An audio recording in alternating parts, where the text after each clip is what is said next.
This is Florida Natural Farming at Frog Valley Tropical Fruit Farm. I'm just getting ready to start the day and saying hello to my bird friends and creatures that hang out here. Looking at this plumeria, it looks very happy. This is where I had those hedges around the pool and chopped down. So then all these vines that I make tea out of, this thing, some melon, bitter melon or something like that. And but I want to replace or add to the houseplants that I've started indoors. Hello, I see you. I want to go check some fruit trees that I didn't check the other day. Cashew, and I gotta check the achacha again. This torch ginger is finally looking decent. I just moved over here a little while ago. We got the rains have started, so it's good. Trying to keep up on my YouTube video watching. Some stations that grow food I watch regularly. Dan Permaculture Food Forest.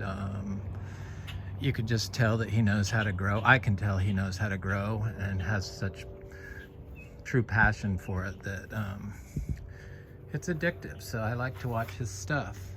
And he's always been very supportive of this channel, which I appreciate.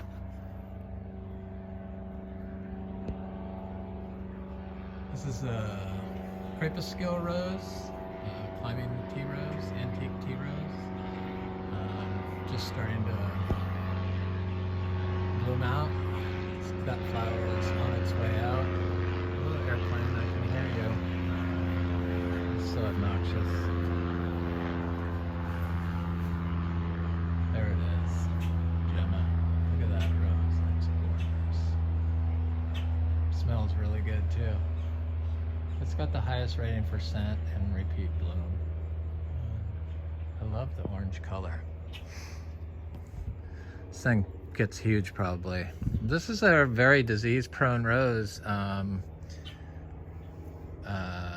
but here it's, you know, we grow everything biodynamically, organic certified, biodynamic certified, rare tropical fruit tree and plant farm.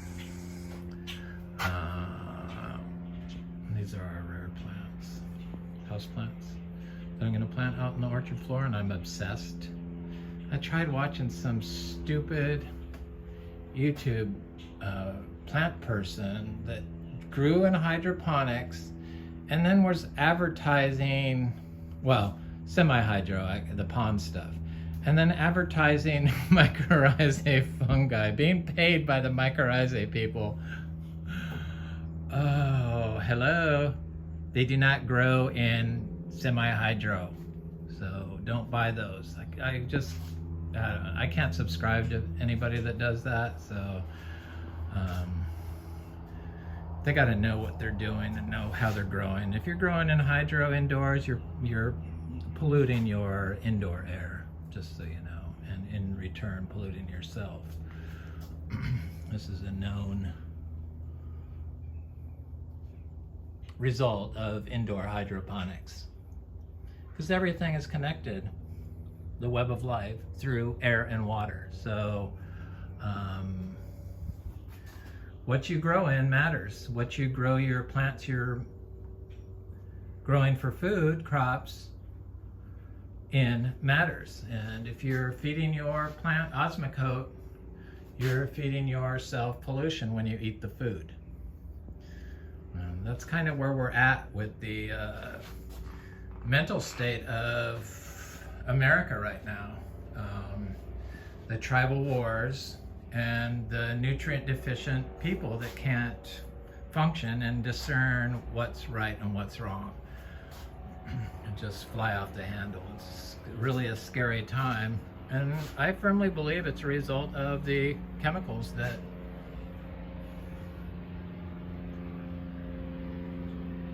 our governments and agro-systems and colleges endorsed. It's just so frustrating. So I got these to improve our orchard floor. And we grow everything in biodynamic compost. And as you can see, it's full of mychorizae that colonize the roots of the anthuriums. Nothing we have to add. You shouldn't have to buy anything if you can make compost. That's all you need. And obviously these houseplants grow in them. And ours is a very, I got a new one. I'm gonna get out to the fruit trees, hold up. Just had to get that out there about the mychorizae, and a person using pond to grow houseplants advertising mychorizae on their channel. A totally greedy person does that.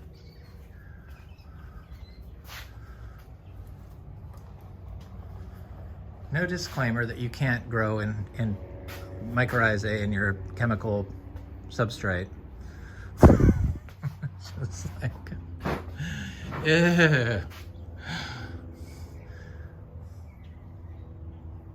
Okay, so the mychorizae and the fungi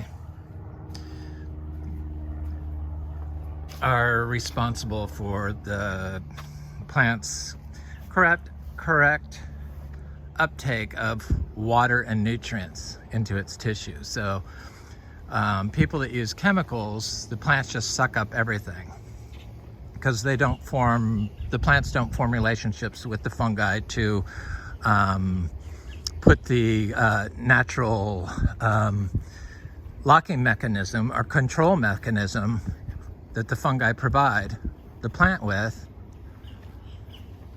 to get nutrients and to uptake them in the right amounts. So when you're using salt-based fertilizers, they just suck up everything all the time. It's like a continuous, that's how they're able to suck up the heavy metals and stuff like that. The fungi prevent the nutrients from being uptaken in a amount that's detrimental to the plant's health. So they're only plant beneficial. We kind of need them, and that's what's wrong with our food. So all these people eating all this nitrogen. So the nitrous oxide is like so important, and you get that from eating cruciferous vegetables like garlic and kale, cabbage. And if you eat a lot of them, it like kills the bacteria that cause plaque on your teeth. Isn't that weird? Which causes dementia. So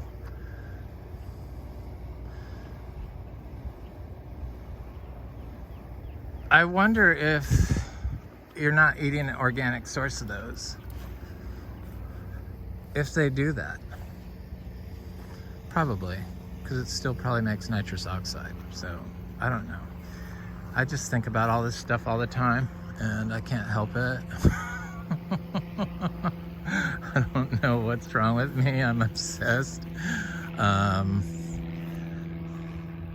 with learning what's going on with these plants. Look at that, I got 3 freaking jackfruit I didn't even notice were there. That big one was formed during the drought.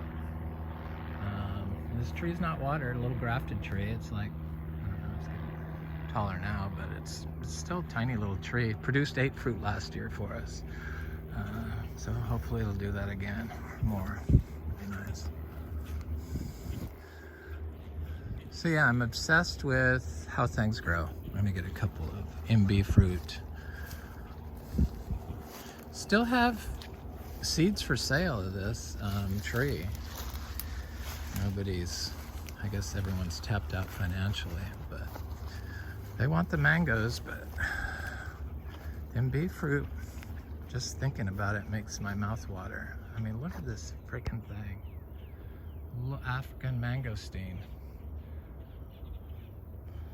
I did this last year and did it again this, because it's kind of what our trees do, to be honest with you. Not watering them. They got the, so I believe that if you water the, from well water, your plants in Florida, that even if you're like filling a pond continuously, like a spring-filled pond, like flow well, they call them. Look at this fruit. Oh, I'm not gonna eat it now because I won't be able to talk. But, there's just so much of it on here. I could do another picking video, but I guess I need to come out here and pick it. But they could probably go one more day, I think. Get them perfectly ripe.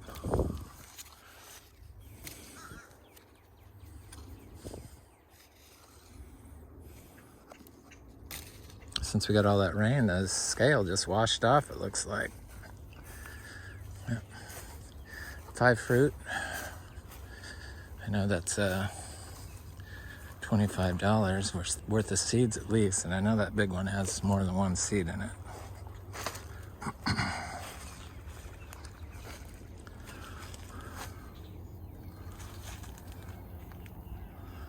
So the nitrogen is in the well water.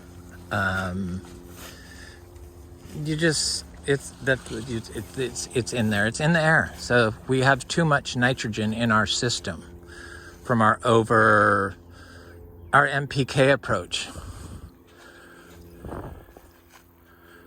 So when this has not been tested or proven, but I just feel it's like what's going on. So when you're watering your trees with your well water in Florida, the tree, because of the amount of nitrogen in the water, the trees are not going to form a bond with the mychorizae. So they're not going to get any of the benefits of the biological control, which I believe is being able to adjust to, I know it is, being able to adjust to environmental changes like hot and cold.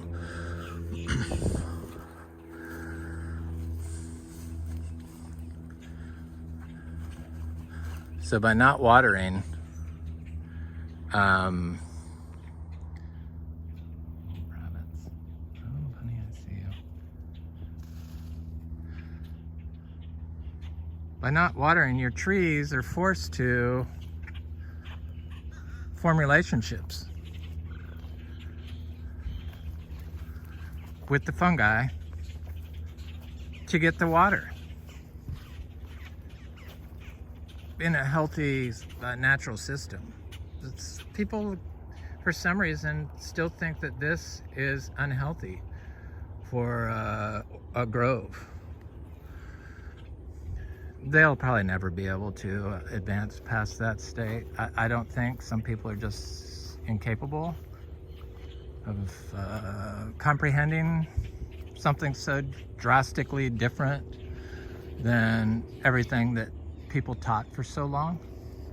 So this is our cashew. Look at her. Imbe. Not as far along as the Jamaican agribos's cashews, but for Florida, it's pretty good.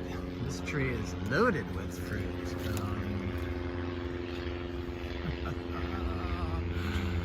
see, little fruits everywhere. Love cashew, apple juice, and I can see this turning into a cashew farm, to be honest with you. I planted about, 30 seeds here of it last year, and I know at least 10 or 15 of them are doing just fine. So what are you doing, birds? Pecking at my fruit? Citrus fruit? Yes.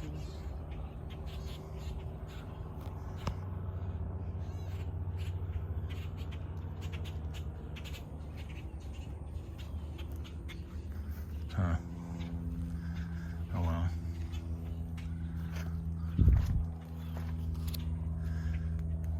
But they're doing good. And I mean, this thing just sends out crop after crop after crop until about October, like every month.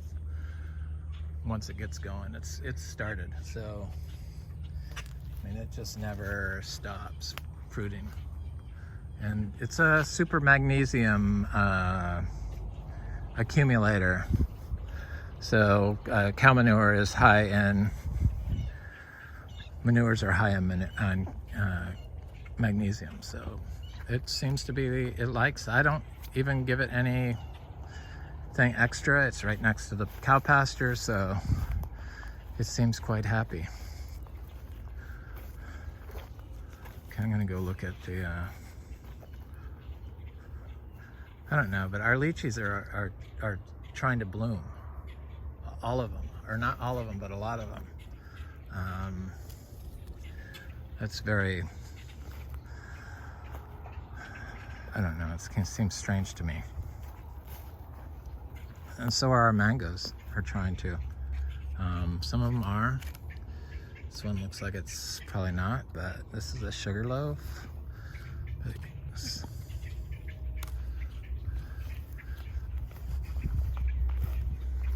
But some of them are. Buttercream mangoes are flowering, and Namdak Mai, and ice cream, and I know I saw another one.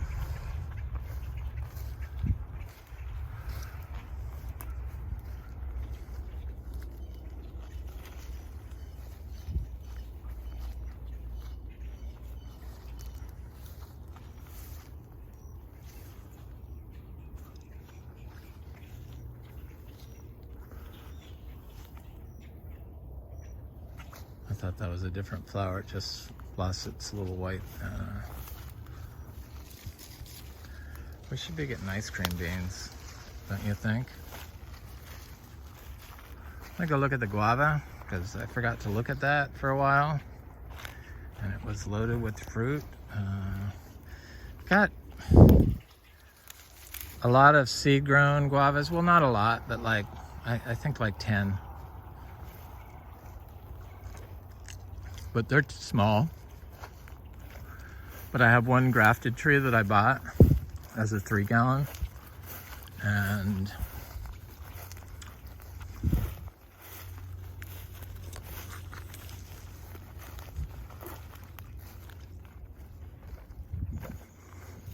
sorry, I ate some katuk.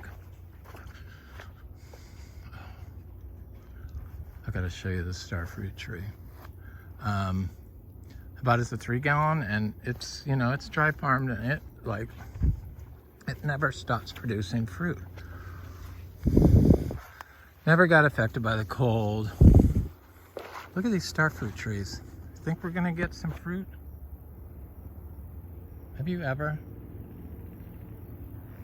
Well, somebody asked about plants only growing at 15% of their capacity. Yeah, they figured it out. That's what they're doing. Low functioning, because nobody went the natural way to see what nature could do. It's just so crazy. They got sidetracked by all the money they were making, and they pushed it on everyone with the chemicals and the colonial farming methods is what they were. The kill and replace method. And they replaced it with something that's killing and replacing us. I just can't believe, I don't know, I just think different than a lot of people. I just can't believe that people talk about killing squirrels and raccoons and like it's okay. Like, I shoot the squirrels and raccoons, and it's like, why? I mean,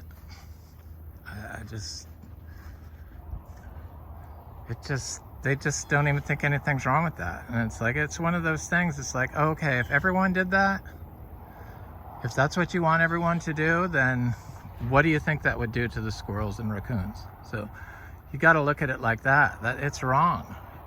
I mean, it is wrong. I saw what happened to the squirrels in this neighborhood by my neighbor shooting all the squirrels, and then he started shooting all the raccoons. I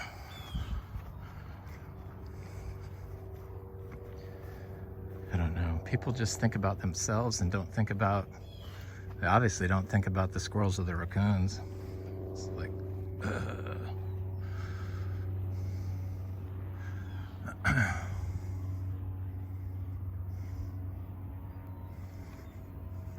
it's looking good. The orchids are still looking good.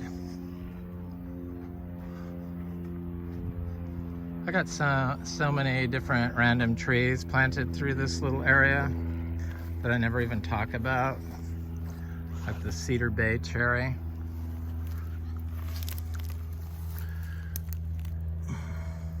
I wasn't really sold on the little cherries until after I tried the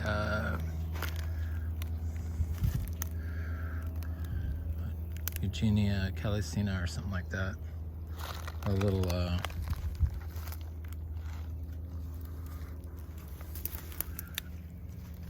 I think this is the black cherry of the Rio Grande.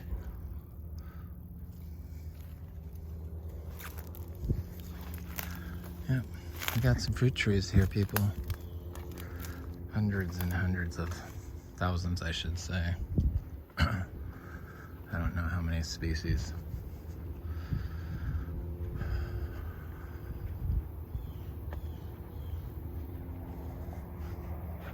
Okay, the orchids are doing great. You know, people think you have to fertilize the orchids. That's what I mean. They put the nitrogen in the...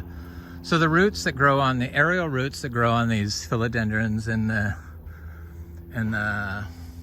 like the Vanda orchids and the anthuriums, the aerial roots, those are nitrogen fixing roots also. So they're able to take nitrogen from the air with the help of bacteria and beneficial organisms. Because nothing is a standalone fix-all. It's a team effort. They're able to fix nitrogen from the air. So why are we taking heavy nitrogen fertilizers and spraying them?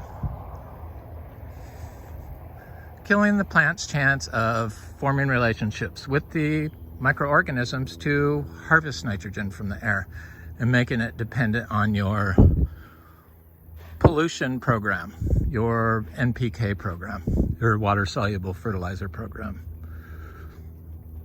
Everyone's got to stop it. They got to be sued, these oil companies, for the destruction, the biological, ecological destruction, because I mean, they know that the stuff causes cancer, and they're polluting the lagoons in Florida and destroying them, and yet that they're causing sickness and disease in humans, mental illness. Hello. Why are people using them? I just don't get it. I can't figure it out. Your plant would probably be happier if you took your pasta water, your organic pasta water, cooled it off and diluted it and sprayed it on the orchid.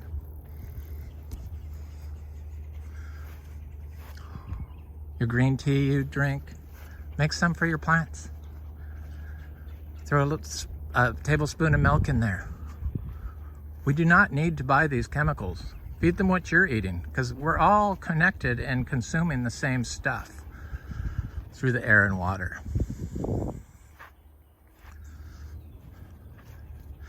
So the little cacao, this little tiny seedling cacaos, they're doing great. They survived the drought, no water, and I planted them last year during the drought, so they've been in the ground a year, so it takes a little while. I dumped a load of manure around it, and they're gonna be getting with the program real soon here.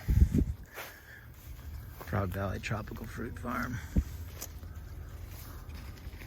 Okay, I was hoping these bigger garcinias, this unknown one, this red flowered Garcinia, would start flowering again, but when it rained, it's not. Okay, there's no Braziliensis fruit ready. And that's right, there's a little Gardneriana over here. I should check this big fruiting Hombromiana to see if it's flowering. It's a female tree, so I know I'm gonna get fruit off this.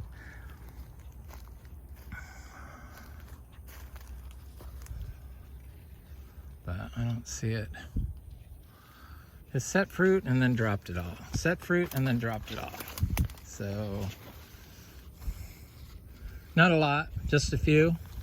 But it didn't look like it was suffering from drought. I mean, it didn't lose any leaves. I'm sure that these Garcinias are going to be very invasive species in Florida if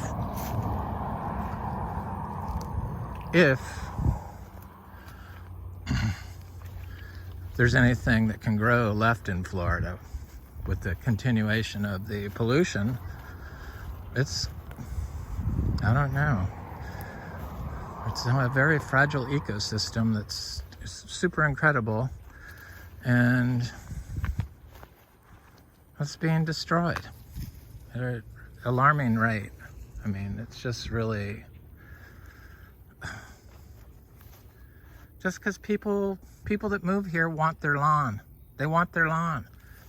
And the people that have lived here want to mow their pastures. No, people. Once a year if you have to do it.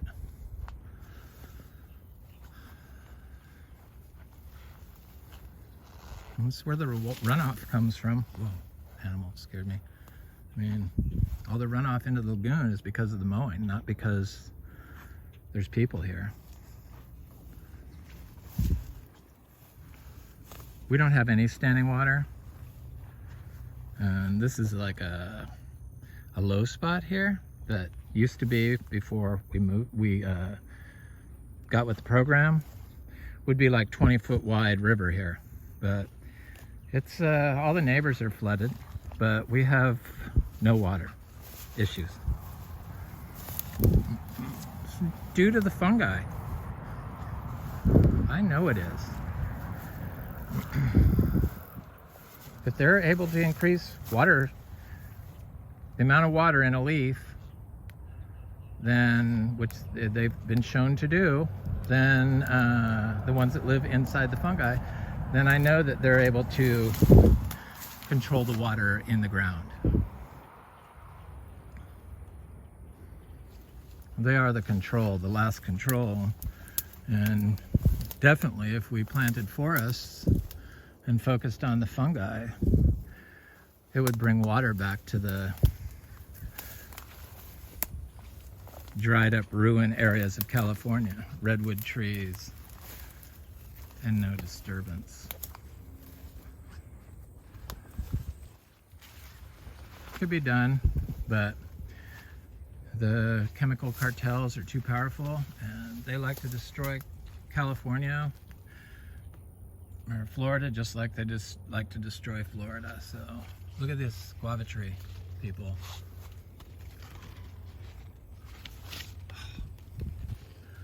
This guava they don't get any worms, this little guava tree, and it just produces and produces and produces and never froze. Even though mangoes in the same area, some of them froze. Some froze, some didn't. They froze where the soil was compacted, meaning there's no fungi there.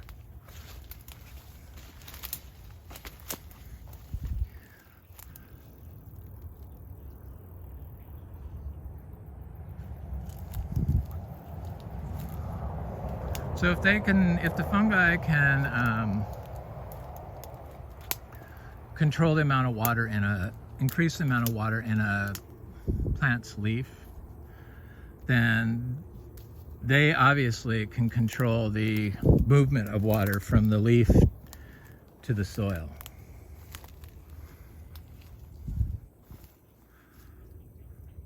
So if the if the fungi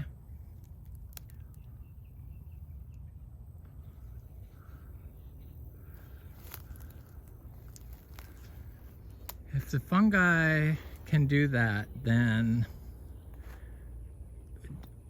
most definitely they can move biology during times of cold stress through the plant's tissue, through pressure and life. Water, pressure, and life.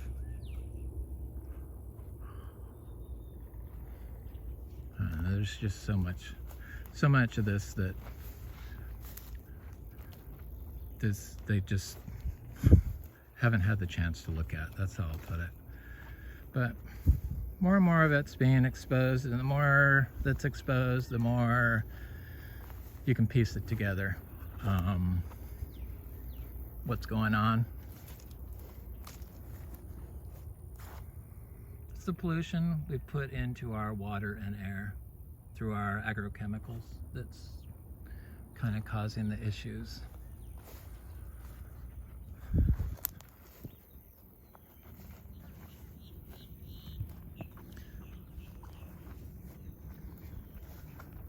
Because the pollution is in the carbon that you eat, you know, the meat, the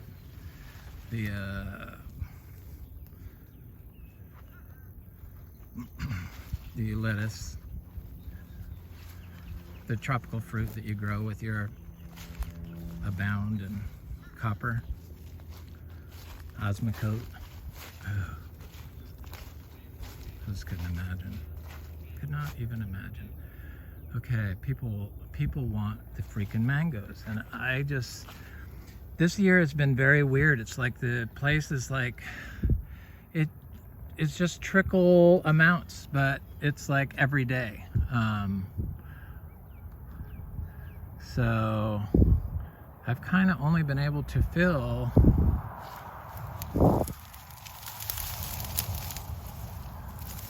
orders locally because the demand is just so huge. Even at $10 a pound for these mangoes. This is the orange sherbet, and I think they're worth $10 a pound. I don't think that some of them are worth that, to be honest. Like the cockshaw, I just couldn't bring myself to charge somebody $10 a pound for that mango, and stuff like that. But little tiny mangoes, that one fell off in my hand, trickling in. I don't see any bloom on this tree. This is a Guavas tree. It's a peach cobbler mango that didn't, it had fruit but it dropped. This is a fruit punch mango. But this big Guavas tree,